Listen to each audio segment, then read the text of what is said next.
गुजरात विधानसभा चुनाव में गिनती के कुछ ही दिन बचे हैं। सभी राजनीतिक पार्टियों ने चुनावी मैदान में कमर कस ली है और बीजेपी के लिए ये चुनाव अपनी सत्ता और वर्चस्व को कायम रखने की लड़ाई जैसा है।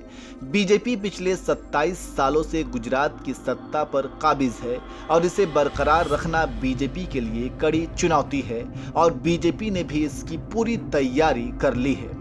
सभी फायर ब्रांड नेता को गुजरात के चुनावी मैदान में बीजेपी ने उतार दिया है। खुद प्रधानमंत्री नरेंद्र मोदी और गृह मंत्री अमित शाह भी चुनावी मैदान में कूद पड़े हैं।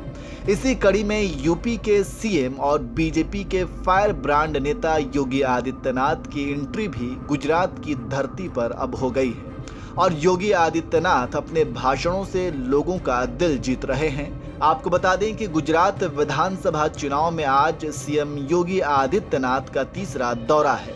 योगी आदित्यनाथ पहले भी गुजरात विधानसभा चुनाव का प्रचार कर चुके हैं। वहीं आज गुजरात में 4 विधानसभाओं के क्षेत्रों में उनकी रैली हो रही है, जहां वो युवाओं में जोश भरने का काम कर रहे हैं।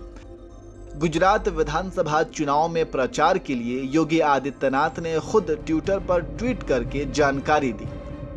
सीएम योगी ने लिखा, भगवान श्री कृष्ण की चरण रज से पावन आस्था और उद्यमिता की भूमि गुजरात के द्वारका, रापर, ध्रांगध्रा व वराछा रोड विधानसभा क्षेत्र वासियों के मध्य आज मुझे आने का सौभाग्य प्राप्त हो रहा है। यहाँ के राष्ट्रवादी, आस्था धर्मी और ऊर्जावान लोगों से संवाद हेतु उत्साहित हूँ।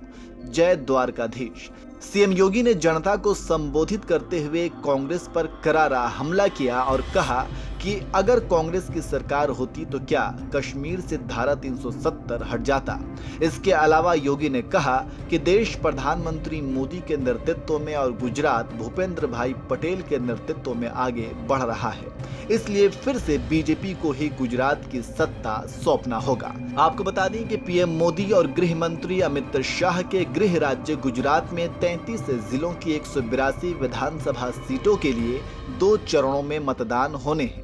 ये मतदान 1 दिसंबर और 5 दिसंबर को होना है और इसका परिणाम हिमाचल में हुए चुनाव के परिणाम के साथ ही आएगा।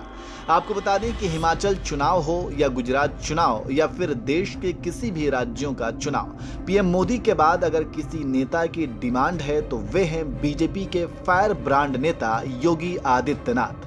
लोकसभा चुनाव में भी पीएम मोदी के बाद सबसे ज्यादा रैलियों में हिस्सा लेने वाले नेता सीएम योगी ही हैं। यूपी के अलावा हिमाचल प्रदेश में सीएम योगी ने 5 दिन में 16 रैलियां की थीं और अब गुजरात विधानसभा के चुनावी मैदान में भी कूद गए हैं। वैसे गुजरात में सीएम योगी के चुनाव प्रचार से बीजेपी को कितना फायदा पहुंचेगा, कमेंट करके आप अपनी राय हमें जरूर दीजिए।